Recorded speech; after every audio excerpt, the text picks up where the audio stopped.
Hey guys, Chris here. You join me here in the Audi E-Tron S, and in today's video we are doing a range and efficiency challenge. We are going from Circle K here in Sandvika, right outside of Oslo, to downtown Stavanger. The trip should be 428 kilometers, and according to a better route planner, it will take us 6 hours and 58 minutes with one charging stop in Høydalsmo, halfway between here and Stavanger. We will also be crossing a mountain pass across Haukeli, so we will probably reach about 1,000 meters of elevation and snowy weather. I hope we will have much better consumption than we had on the Norwegian High Speed Run I did yesterday. If you haven't seen that video, link in the description box down below. We've had the highest consumption recorded in any test in this vehicle in that test yesterday. So yeah, I'm just going to top up here to 100%, and I will see you guys on the road.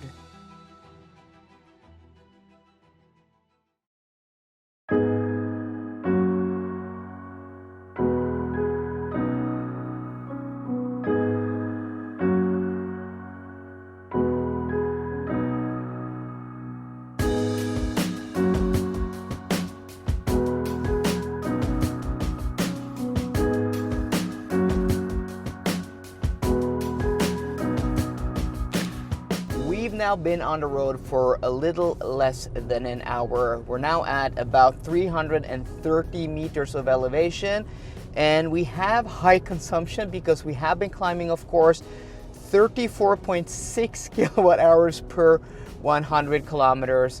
And we are doing the typical maximum of 10% over the speed limit, which is the standard procedure in these tests. So we're about 100 kilometers away from Ionity in Høydalsmo. And according to the GPS, we should be there in 1.5 hours. So yeah, I'll see you guys in Høydalsmo.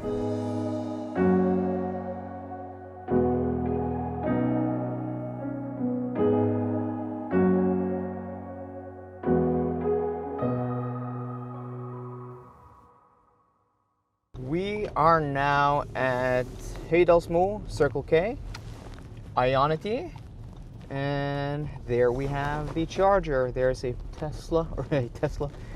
Polestar 2 hooked up. We're going to have to go around, I think, or maybe we can go on the right side here. But that's, it's not even lit, that Ionity charger over there, so we're going to do a U-turn. Just quickly, guys, for you guys who are wondering, I'm doing comfort mode or individual mode today because this isn't a high-speed run, and my hypothesis is that the high-speed runs is more sensitive to. He's going to take that charger. The high-speed runs are more sensitive to, the efficiency mode, which lowers the car.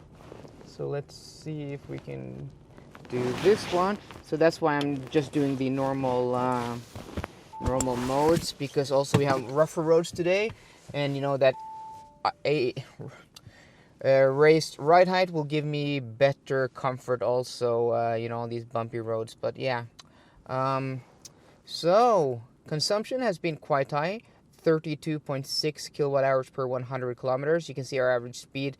As I said, this isn't a high-speed run, 77 kilometers per hour, though being on a Norwegian, country lanes, two-lane roads, that isn't too bad. 2 hours and 19 minutes, 179.6 kilometers. And let's also go ahead and check out our state of charge before we go ahead and start charging. Let's see, 29%. So a better route planner was telling us that we would have 34% state to charge when we arrived here. So that is something we have to consider when we are going back to Stavanger, that we maybe should just go to 95% state to charge now, because according to a better route planner, going to 90% state to charge, we would arrive with 10% state to charge. So I think we are going to go to 95% state to charge, so we have that safety buffer. Okay, approved. And then let's go ahead. So I have been having trouble with handshake and connecting. So this morning, I didn't show you that, guys, on camera, but I think I had to try it like 3 or 4 times the Circle K charger before we finally were charging. So I don't know what it is with this car. So in both of these range test videos I've done with this e-tron here, I have had problems charging, and if you saw my last video, it didn't even want to charge, even though we got a green light and everything, looked to be okay.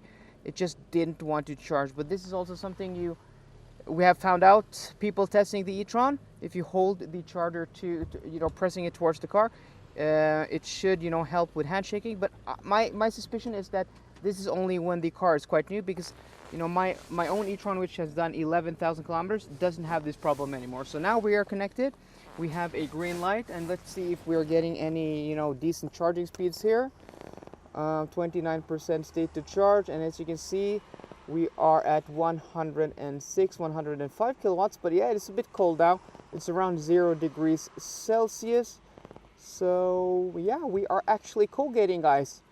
This is not expected, and I did put this charger into the navigation, because when I put the hotel I'm staying at in Stavanger as my destination, the car was telling me that I didn't have enough range to get there, and it asked me if I wanted to put this as a stopping point, Circle K here, or rather this Ionity charger actually. But yeah, we are cold gating.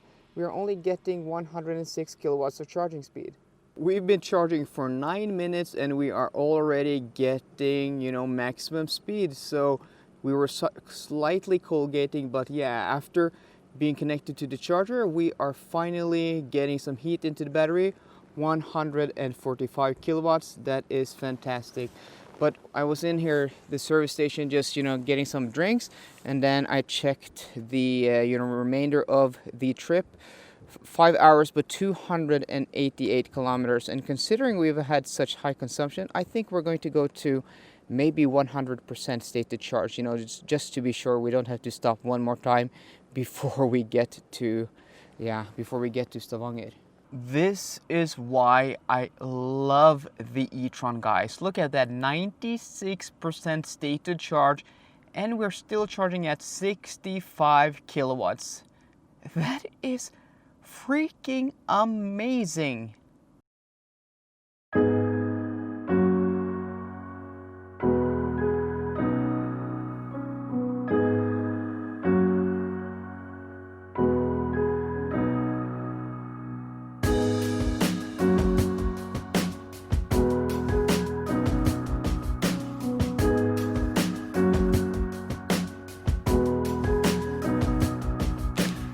Okay, so this is a bit of a surprise, because we are now sitting stationary waiting for a ferry to come to the pier here, because there's actually a ferry crossing on this route. I didn't know that. Probably if I looked a bit closer on the route, I would have seen that. But yeah, we have a crossing here between Nesvik and Hjelmelandvågen, which is what it is called. And yeah, this route, which is across the Haukeli mountain pass, E134, and then it breaks off to the Riksvei or Fylkesvei 13, has a ferry crossing. So it's supposed to be 20 minutes quicker than the E18, E39 along the coast, through Kristiansand. But yeah, if we wait here more than 20 minutes, which is highly likely, because I think we've been sat here for maybe 10 minutes. There was a ferry here, like, I don't know, 6 or 7 minutes ago, and then it looks like it was gonna dock, but yeah, it didn't dock. So that is a bit weird. But yeah, consumption has now dropped to 28.3 kilowatt hours per 100 kilometers. We've been on the road for a little more than 6 hours. And depending on how long we're going to wait here, yeah, we're about 1.5 hours away from Stavanger. So I'm not sure about the time. We'll see when we get to Stavanger. But what is really, really weird is that we have 9.5 degrees Celsius outside. Yeah, 9.5 degrees. We started with around 3 or 2 degrees Celsius.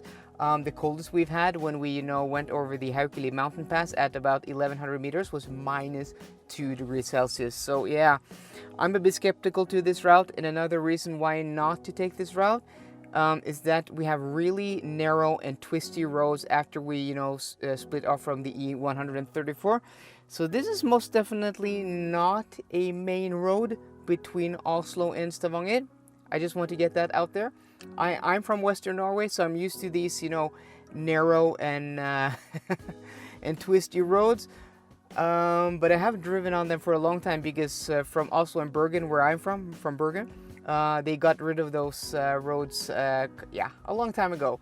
So yeah, I'm just gonna sit here, wait for the ferry, and I will see you guys when we get to Stavanger.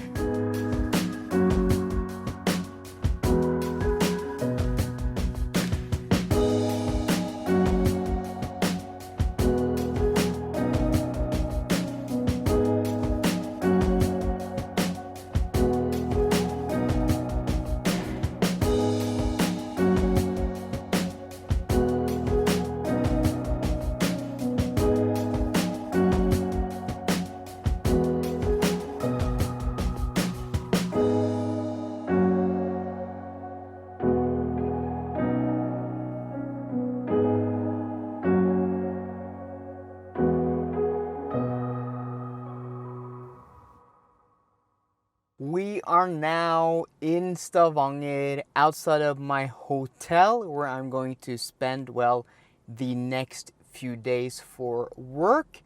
Our total travel time today has been 7 hours and 23 minutes. But yeah, I think we can subtract something, because of that ferry crossing where we were waiting.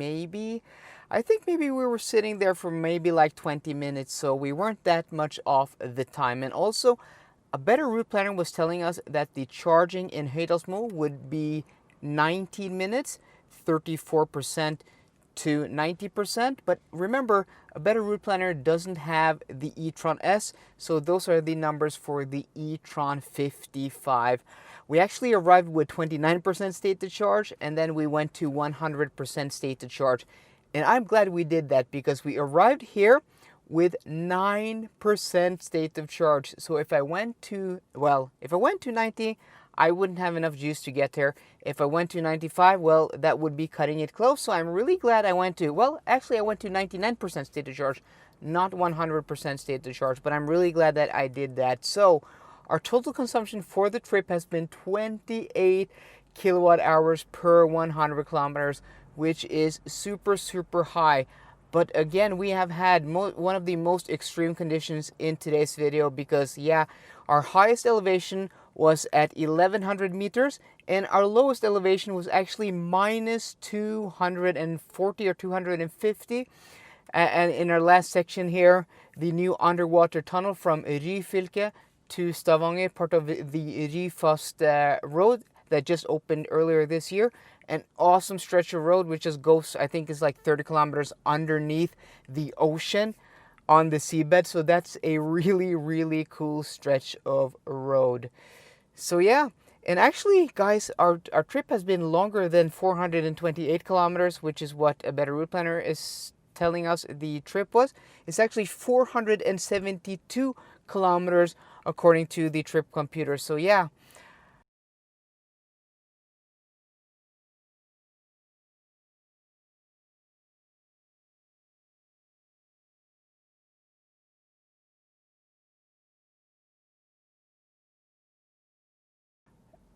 That's a bit strange, but I'm not going to do this route again. I didn't actually like this road because it was too twisty.